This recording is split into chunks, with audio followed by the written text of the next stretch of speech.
I would. Don't you think I'd tell you, baby, if I only could? You might act just crazy, you might just too proud, you might just plain lazy.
Twice as much rock, double shot Tuesday on 94 HJY.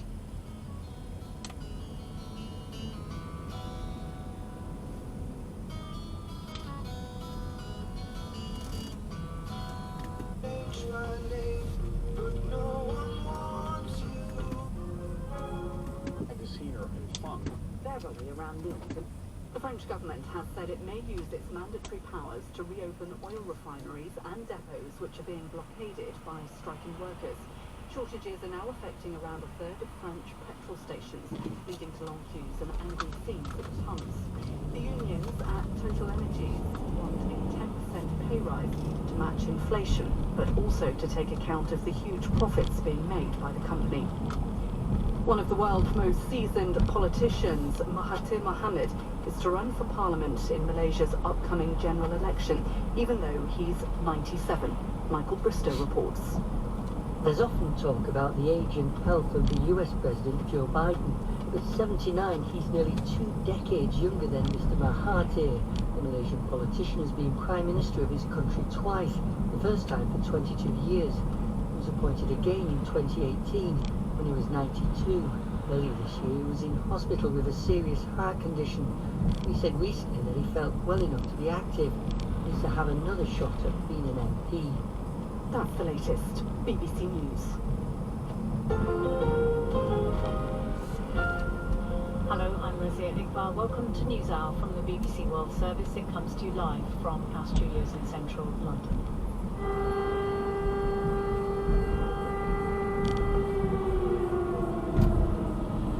Distinctive sound of air raid sirens blaring out across the Ukrainian capital this morning. Russia has carried out a second day of airstrikes against Ukrainian cities and infrastructure. The targets today have been the western city of Lviv, where a third of the city is now without power and water supplies have been disrupted too.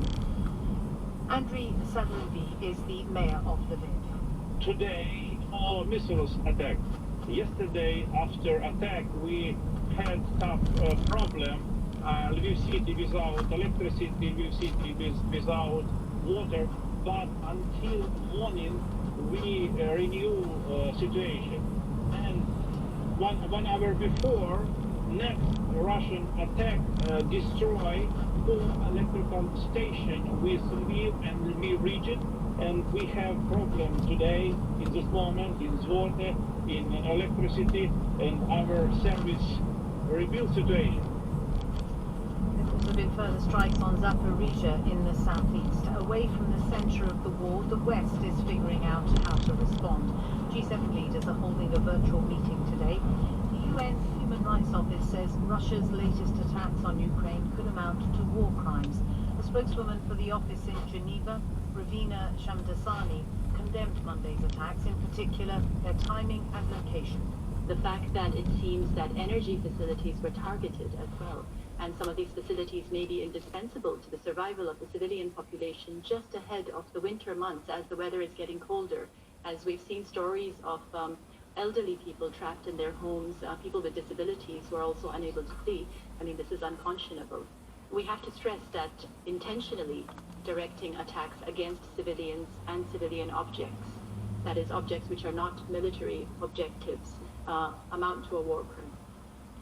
You will remember that among the places Monday's airstrikes hit were residential areas in the capital, Kyiv, including a park. The BBC's Abdul Jalil Abdul Rasulov, who lives in the Ukrainian capital, has fond memories of it. I'm in the Shevchenko Park.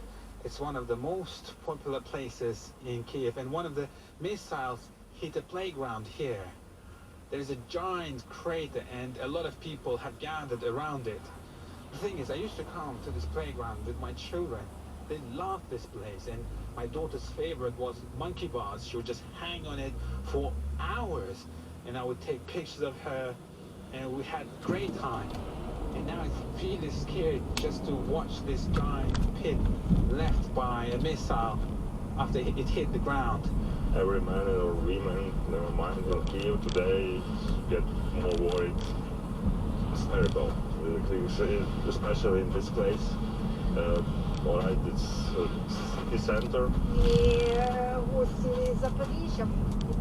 We came from Zaporizhia. We thought Kyiv was safe, and many people from Zaporizhia come here with their children because of that.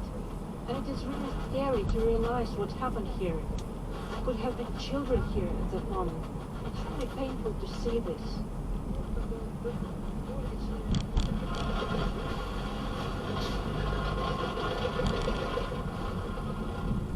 At the end of the park, another missile hit a bustling crossroad. People keep coming here to take photos of this area. Perhaps some of them may have even had dinner at one of those cafes and restaurants that are nearby. Hundreds of people attended the performance of the opera at the National Opera House, just a block away, the day before the airstrikes. And now all these people are in shock to see this destruction. The sense of anxiety is back in Kyiv, and people no longer ignore air raid sirens, and they go to basements like they used to do back in February and March when the invasion started. People are worried what will happen next, but unlike the early days of the invasion, many Ukrainians view the Monday's airstrikes as a sign that Russia is losing the war and not winning. That was the BBC's Abdul Jalil Abdul Rasulov. Since the beginning of the war, we've seen a great deal of discussion about the ease with which Russia, with its military might, may prevail over Ukraine. Considerable military help Ukraine has received from the West, and the sheer determination of a nation willing itself to not be defeated, have seen many successes on the battlefield for Kyiv. Today, the head of the UK's GCHQ intelligence agency, Jeremy Fleming, told the BBC's Nick Robinson that Russian forces in Ukraine are strong, but there should be no complacency over the threat posed by Moscow. Well, we believe that Russia is running short of munitions. It's certainly running short of friends.